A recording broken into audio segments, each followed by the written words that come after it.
Hi, Emma. Hi, Leo. You look happy today. Yes, I'm happy because my English is improving slowly. Slow is good. Learning fast is scary. I agree. Yesterday I said coffee wrong. That's normal. Did the coffee understand you? Yes, the coffee was perfect. See? English doesn't need to be perfect. Good, because my English is friendly, not perfect. I would like a coffee and a smile. That's the best kind of English. I can give you both. Great. Your English is getting better already.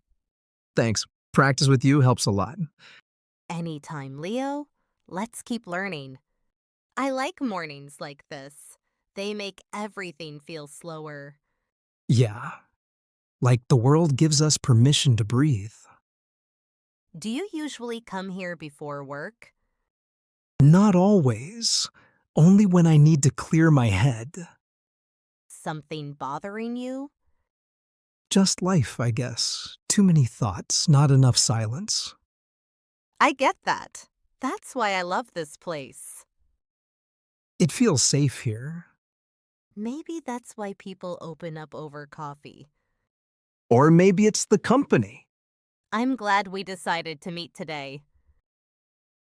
Me too. It already feels like the best part of my day.